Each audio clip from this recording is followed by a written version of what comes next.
One thing I'm always talking about as an indoor playground owner is that we do not make money from open play. Concentrate on your birthday party. Once indoor playground owners start realizing that birthday parties is where you make a majority of your money, it's time to start concentrating on how to make your parties the most profitable, so that way you can add value to your service, reduce the cost for what it takes you to run a party. That way you can maximize the potential amount of revenue you can get per party.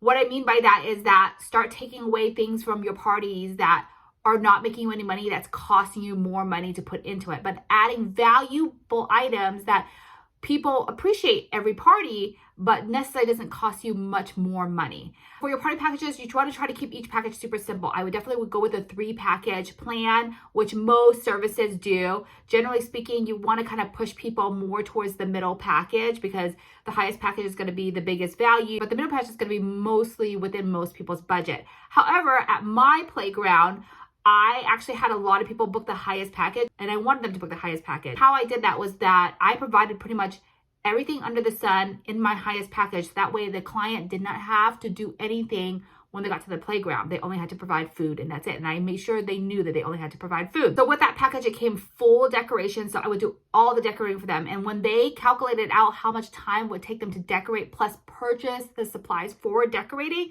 it made a lot more sense for them just to go to the highest package and then buy food. So with that being said, if you are going to be doing full decoration for your package, which I definitely recommend, parents are looking more and more for the Pinterest type party. Anything that you can do to make it more convenient for them, you definitely can upcharge more. And I booked my highest package a lot. I would say probably about 60% of all my bookings were my highest package. So here are the things that I think that you can include in every single party that you can reuse over and over. You only have to buy once and it's done. When you do a lot of decorations, it tends to kind of add up because you're always consistently buying decorations all the time. You want to avoid that because again, we want to create a lot of value with our package, but you want to also maximize the amount of profit you're going to receive with that high package. Okay, so here are 4 things that I think you should buy for every single party that you can reuse over and over again. Once the first party books that theme, then it's already paid for.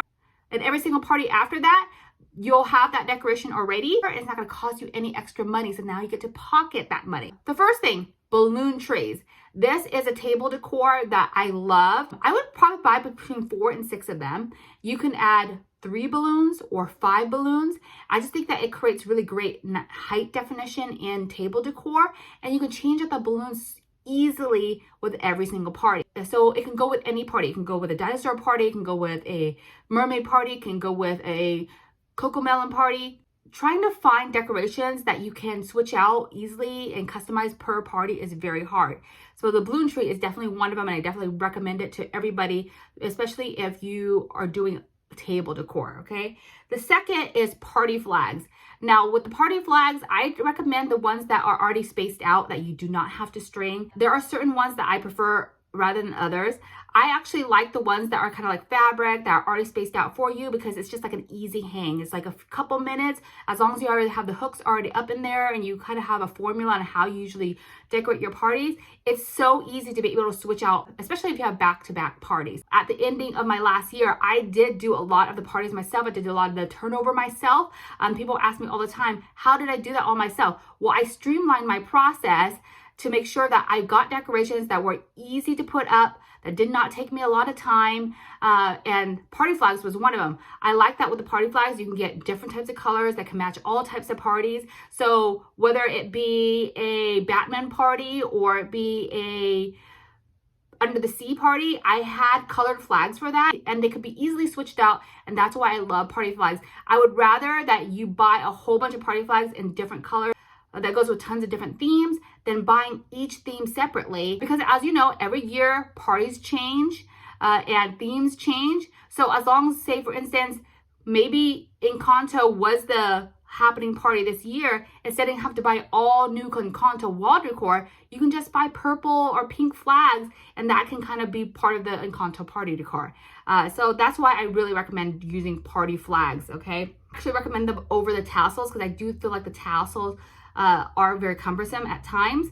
So if you can do party flags instead of tassels. Third thing is marquee signs. Now, I have a ton of different marquee signs, and I think they just look super cute on tables. There is a handful of them that I had for parties. So I definitely recommend getting all of them because you can switch them out for a lot of different parties. For instance, like the cloud, I felt like the cloud could have been used for, say, a Toy Story party or even a hot air balloon party, or sometimes I would use it like for princesses and stuff like that. And there was a crown where you could use it for princesses, but like we used to do like generic princess, Disney princess, and then Frozen. So the crown could kind of go with all of those.